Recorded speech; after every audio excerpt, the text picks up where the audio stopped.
Hello everyone, welcome back to our channel.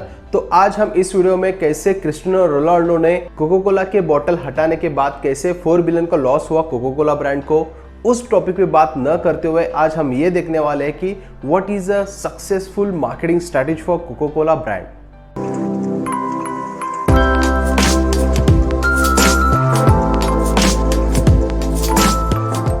तो मैं हूं Sachin Kodbur, co founder of Digital Mantra Academy.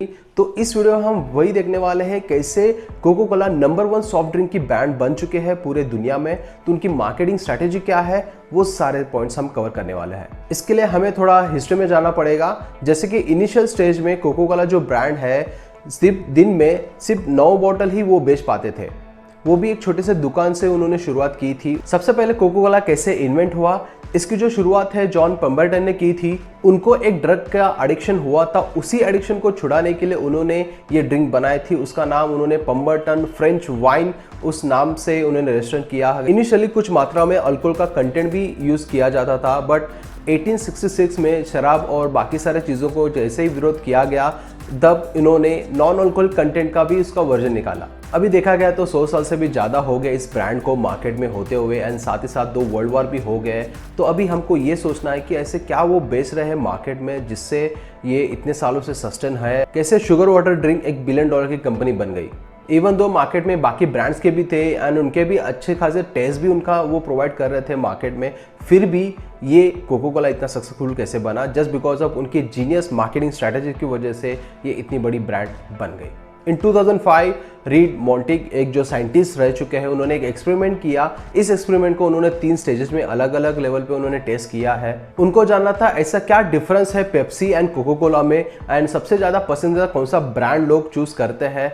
तो उसके ऊपर उन्होंने एक एक्सपेरिमेंट की। तो सबसे पहले स्टेज में उन्होंने क्या किया, दोनों ब्रांड के एक दोनों बॉटल उन्होंने ले ली और दोनों बॉटल्स के जो लेबल्स थे उन्होंने हटा दिया। तो प्लेन बॉटल्स वो देखने लगे और साथ ही साथ उन्होंने 2 सब्जेक्ट को उन्होंने बुलाया वहाँ पे उनके रूम में, एंड उन्हें बिल्कुल भी पता नहीं चल रहा था कि कौन सा कोक का बॉटल है और कौन सा पेप्सी का बॉटल है। साइमल्टेनियसली वो जो साइंटिस्ट थे दो सब्जेक्ट्स को fMRI स्कैनर से, मतलब ब्रेन स्कैनर से वो स्कैन कर रहे थे। मतलब हमारे ब्रेन में कुछ भी मूवमेंट होती थी तो इमीडिएटली उस स्कैनर में वो दिख जाता था। बट जैसे ही वो दोनों बॉटल को ड्रिंक किया, टेस्ट किया, तभी दोनों ब्रेन में भी कुछ भी मूवमेंट नहीं दिखी। सेकंड स्टेज में क्या हुआ, उन्होंने दोनों जो ब्रांड्स के जो एक बॉटल थे वो दोनों सब्जेक्ट को दिया गया, जैसे कि पेप्सी का एक बॉटल एंड ओरिजिनल कोक का एक बॉटल ऐसे दिया गया। जैसे ही पेप्सी का बॉटल पीने के बाद स्कैनर में कुछ भी मूवमेंट नहीं दिखा, जब कोको कोला पीने के बाद स्कैनर में इमीडिएटली मूवमेंट दिखने लगी।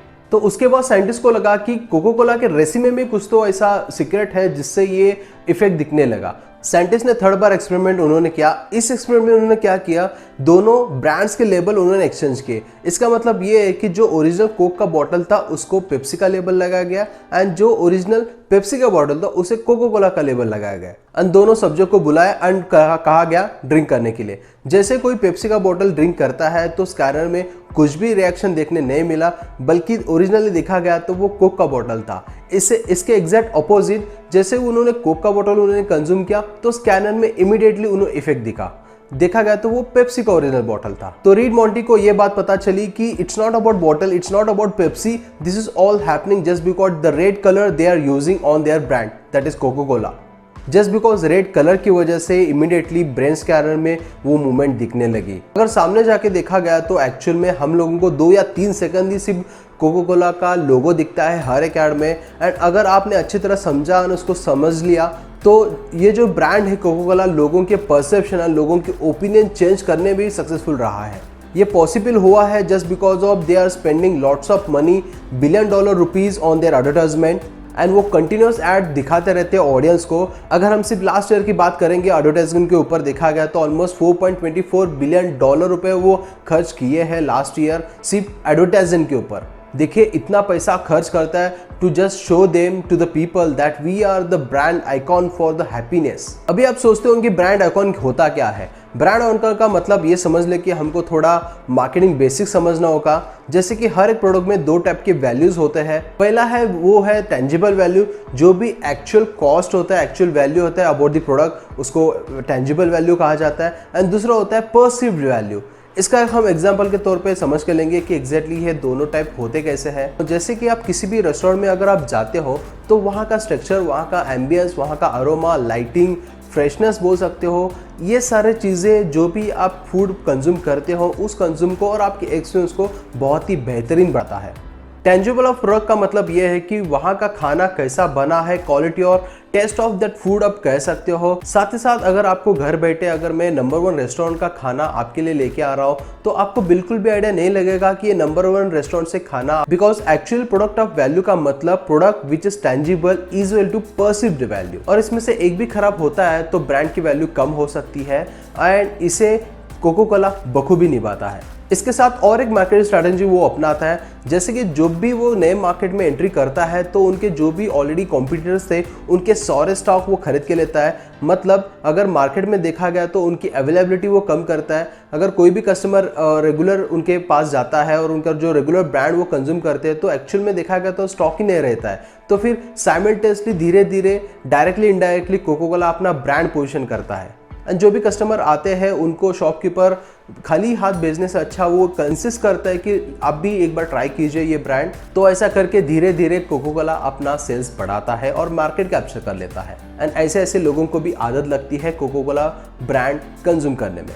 अगर इस चीज़ को अगर हम साइंटिफिकली एंगल से देखा गया तो जब भी हम खुश होते हैं हम कुछ मीठा खाने की कोशिश करते हैं, मीठा खाते भी हैं। तो इसी चीज़ को कोको कोला अच्छी तरह से समझा और इसके लिए वो हर एक ऐड में हैप्पीनेस जो है इस इमोशन को वो उभर के लेते आते हैं और सामने वो प्रेजेंट करते हैं। अभी हम इंडियन मार्केट की अगर बात लेके चलेंगे तो इंडियन मार्केट में जब भी वो कोको कोला एंटर किया था इनिशियली रिसर्च के लिए बहुत ही टाइम उन्होंने लगाया, बिकॉज वो खुद कंफ्यूज थे कि इतना बड़ा मार्केट हम लोगों को कैप्चर करना है। साथ ही साथ यहाँ पे लोग अलग रहते हैं, उनका ट्रेडिशन अलग है, हर एक स्टेट का कल्चर अलग है, लैंग्वेज अलग है। अगर आप एक स्टेट से दूसरे स्टेट के अगर शिफ्ट भी होते हो तो पूरा कंप्लीटली उनका ट्रेडिशनल, उनका टेस्ट भी चेंज होता है।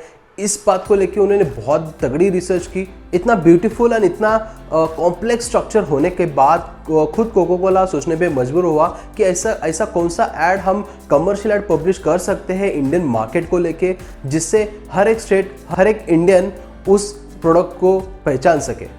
एंड ऐसी कौन सी चीज़ है हर एक इंडियन को वो जुड़ सकते हैं एक चीज़ को लेके। तो आफ्टर द डीप रिसर्च उनको एक सोल्यूशन मिला, वो था क्रिकेट। जब इंडिया में क्रिकेट की बात हम करते हैं तो जब भी क्रिकेट का मैच होता है इंडिया का, पूरे देशवासी इकट्ठा होते हैं और जहां वहाँ पे कुछ रिलीजन, कोई कास्ट कुछ भी मैटर नहीं करता, सिर्फ क्रिकेट मैटर करता है। इंडिया में क्रिकेट एक ऐसी चीज़ है सबको जोड़ के वो रखता है। एंड सबका फेवरेट सचिन तेंदुलकर, तो उन्होंने सचिन तेंदुलकर को ब्रांड एम्बेसडर बनाया कोको कोला का। तो सचिन तेंदुलकर को लेके उन्हें कमर्शियल ऐड बनाई। उसका पंच लाइन था कोक की खुशी, क्रिकेट की खुशी। वो ऐड इस तरह दिखता था। तापमान 42 डिग्री, सर पर टोपी नहीं, पैरों में चप्पल नहीं,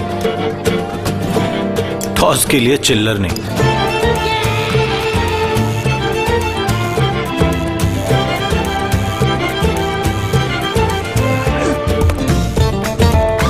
जमीन पर घास नहीं, बैट पर रबर नहीं, आंखों पर गॉगल नहीं,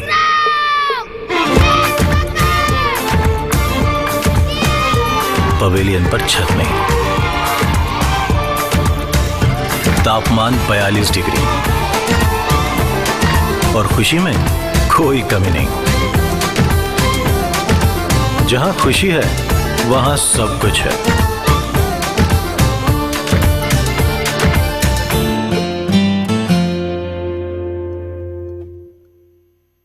अगर आपने इस ऐड में अच्छा खासा ऑब्जर्व किया तो आपको ये पता चलता है कि कोका कभी उन्होंने पूरे ऐड में कुछ मेंशन भी नहीं किया था, अनलेस लास्ट के सिर्फ 3 सेकंड वो छोड़ के। इसीलिए कहा जाता है good brand sell your product and legendary brand sell you and emotions. तो ये है कोको कोला का जीनियस मार्केटिंग स्ट्रैटेजी। अगर आपको भी इन फ्यूचर कुछ प्रोडक्ट का एडवर्टाइजिंग करते हो तो आपको भी अच्छा खासा मार्केटिंग स्ट्रैटेजी लेके आपको मार्केट में उतरना पड़ेगा, तभी जाके आप मार्केट में स्टैंड कर सकते हो। तो बस ये थी कोको कोला की मार्केटिंग स्ट्रैटेजी, किस तरह इतनी बड़ी ब्रांड बन गई है। अगर आपको ये वीडियो अच्छा लगे please like the button, and अगर आपको कुछ भी डाउट्स है इस टॉपिक के रिलेटेड आप कमेंट सेक्शन में पूछ सकते हो। मैं डेफिनेटली ट्राई करूंगा आपके सभी डाउट्स क्लियर करने की। Thanks for watching, see you on next video and don't forget to subscribe our channel. Bye.